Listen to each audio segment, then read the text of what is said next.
So this is probably how most people job hunt for art and animation careers. And just to keep it real, I still do these things to this day because it makes sense. You want to cover your bases and make sure you checked off everything possible when you're looking for something that pretty much determines your life. But there are more specific ways to job hunt nowadays, especially when it comes to the art and animation careers, and it works better, of course, when you do have more experience or connections in the industry. So I'm going to tell you how I personally job hunt nowadays, and depending on where you are in life, I feel like some of these steps can be applicable for you to try to job hunt maybe a little bit differently if you feel like nothing so far has been working out for you. But before I get too deep into this video, I just wanted to remind you that MEESH the Bad Demon is finally out in stores. It's been such a pleasure to finally see so many people with MEESH in their hands and just sharing their reviews on it. I've really appreciated all of your support so much. So if you haven't purchased MEESH the Bad Demon yet, you can check it out in the links below. So first of all, did you know that there is an Excel sheet out there which pretty much lists all the animation and art or visual effects jobs out there? This primarily focuses more on the animation and film industries as a heads up, but if you are somebody who is interested in visual effects and even some illustration and designing jobs, they might even be listed on this sheet. The great thing about this sheet too is that it includes countries and cities from all over the world, so it's not just in the United States. Apparently this Excel sheet also updates daily or even weekly, so I would recommend you to check back up on it like whenever you can, because someone can be listing new postings on this Excel sheet, overnight, and if you want to be the first one to apply, well, there's this sheet for you. I will say that when there's a lot of people that are on this Excel sheet though, it has a tendency to get slow, so if it's not really working for you, it's probably because a lot of people are on it. So if you are somebody who is not in the industry yet and you don't have any connections with anybody in any art or animation fields, and you want to be able to apply to jobs a little bit more smartly instead of just applying to random things that you find on a Google search or LinkedIn search, you can just look up the specific position that you want to apply for. Like you can look up and search for storyboarding roles and see where they pop up, what cities or countries they're in, and you can also even see if they're remote or in office and how many years of experience this type of position is looking for. So it helps you kind of just speeden up the process while also for the most part focusing on careers that are in more somewhat notable studios instead of like some random studio you might have never heard of that just happened to show up on a Google search. But let's say that you are someone who has a connection in the industry. For example, maybe one of your teachers was actually somebody who works in the industry, or you have a friend, colleague, classmate of some sort that is already there. And when you talk to them, you can get the recruiter's information from them, and then you can email the recruiter while referencing the person that you know of course, that connected the both of you, so that it's not as cold of an email. It's still kind of a cold email, but it's still like, at least there's a reference point. And usually with that reference point can give the recruiter a better idea of who you are and maybe what type of position you're looking for. So from that point on, once you get the recruiter's information and you mention the person that is the form of connection between the both of you, I would then also let them know that you submitted an application, but still send over your portfolio and resume and any passwords to your password protected links to them, of course, because I do feel like even though you email a recruiter your portfolio and password and resume and all of that directly, for the most part, most of them still suggest for you to submit an application for formality's sake. This part might differ from recruiter to recruiter and studio to studio, but I think in general it's just better safe than sorry and have both submitted instead of only one and not the other.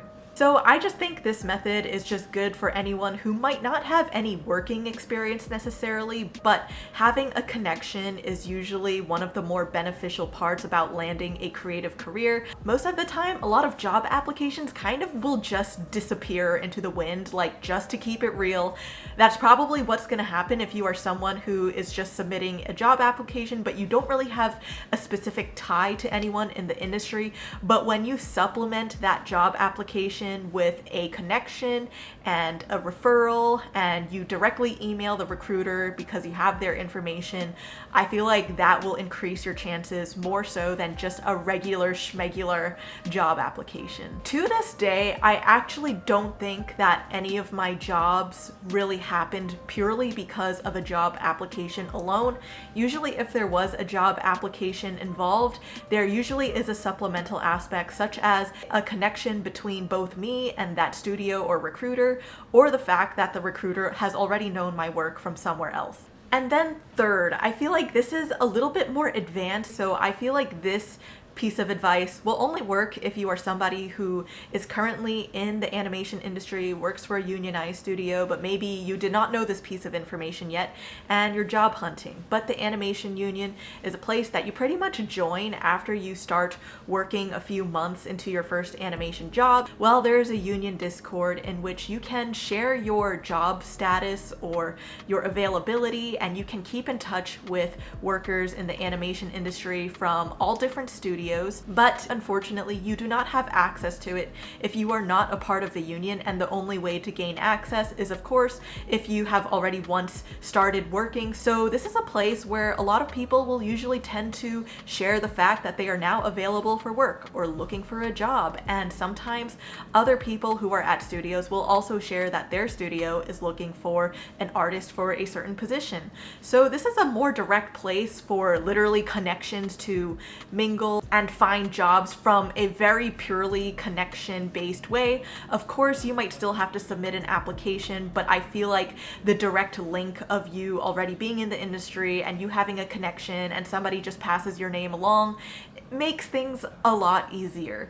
So I feel like the animation union is definitely, when you get up to that level of maybe even just starting your first animation union job, but you still want to eventually be a storyboard artist, but you're currently a storyboard revisionist, it's still a good place to get to know people and look for your next opportunity. So this last tip pretty much applies to anybody. You could be someone working in the industry, not working in the industry, just recently graduated, and I think this tip will be helpful to anyone. The truth is that having a social media presence will definitely help you with your discoverability, because people nowadays tend to share looking for jobs or looking for work or available for work types of posts that they will share on their Instagram. Sometimes they'll pin it to their feed, or sometimes they'll even share it in their stories to let their community help spread it around. And even though you might think like, what is the use of this? Why would anyone care if you just post this on social media? It's not like studios will actually find you through this, will they? Well, a lot of recruiters nowadays are on social media, and even if you can't directly find them yourself, they are still searching for people through there.